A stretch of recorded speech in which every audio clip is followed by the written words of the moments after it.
Ọdún 1905 ni a bí ọmọ tuntun jòjòló kan sí inú ẹbí jagunjagun kan ní ìlú Ìbàdàn. Kò pẹ́ kò jìnnà ni ìjà bẹ́ẹ́lẹ̀ nínú ẹbí wọn. Ni ìyá ẹ̀ bá gbé òun àti àwọn àbúrò ẹ̀ ó di ìlú Èkó lágbègbè Arólóyà. Ibẹ̀ ló ti ṣe alábàápàdé Adolphus Howells léyìí tó rán lọ sí iléèwé alákọ̀ọ́bẹ̀rẹ̀. Ìgbà tó parí iléèwé alákọ̀ọ́bẹ̀rẹ̀ ló padà sọ́dọ̀ ìyá ẹ̀. Láàárín ọdún 1925 sí ọdún 1932 ọmọbìnrin yìí kópa nínú jíjẹ́ adarí àti ṣíṣe eré oníṣe. Ká tó bojú wò ká tó bojú rí ọmọbìnrin yìí ti di oníwàásù. Ìgbà tó yá lọmọbìnrin yìí bá tako gbígbókú wọnú ìjọ lásìkò ètò ìsìnkú pẹ̀lú àwíjàre pé Ọlọ́run fi ìran hàn òun pé òun kì í ṣe Ọlọ́run òkú bí kò ṣe Ọlọ́run alààyè. Eégún ọmọbìnrin yìí ṣẹ́yọ nínú òṣèlú pẹ̀lú bó ṣe kópa nínú ìyanṣẹ́lódì àwọn òṣìṣẹ́ eléyìí tó wáyé ní ọdún 1945. Ó pèsè àtìlẹ́yìn eléyìí tó gbọ̀ngbọ́ fún àwọn òṣìṣẹ́ nípa fífún wọn ní ẹ̀bùn owó bó tilẹ̀ jẹ́ pé kì í ṣe ọlọ́rọ̀.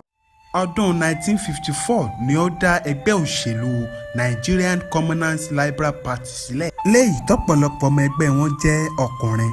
Ká tó róṣù bíi márùn-ún ẹgbẹ́ wọn ti fìdí múlẹ̀. Wọ́n ti jáwé olúborí ní ìlú Ìkírun léyìí tó wà ní apá àríwá ìpínlẹ̀ Ọ̀ṣun látàrí bí wọ́n ṣe fi ẹ̀yìn ẹgbẹ́ òṣèlú NCC àti Action Group janlẹ̀. Ohun tó wá ṣe ni ní kàyéfì ni pé ọmọbìnrin yìí jẹ́ ajìjàǹgbara eléyìí tó ń tako gbígba òmìnira orílẹ̀-èdè Nàìjíríà débi pé ó ṣe ìlòdì sí ìbò eléyìí tí wọ́n kọ́kọ́ sọ pé wọ́n fẹ́ dì ní ọdún.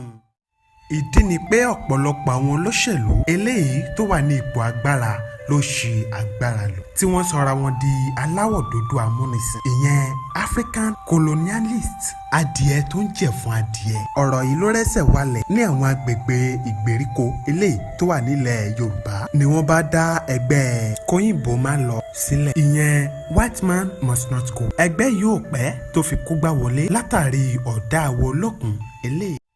Gẹ́gẹ́ bí tàn ṣe fi yé wa a gbọ́ pé ọmọbìnrin yìí gbéra ó di ààfin Olúbàdàn tilẹ̀ Ìbàdàn ní ọdún 1955 láti lọ ṣàlàyé ohun méjì mẹ́ta fún Olúbàdàn tí a bá ń sọ nípa òṣèlú láti agbọn tọ̀dọ̀ tiẹ̀. Ibẹ̀ ló ti ṣalábàápàdé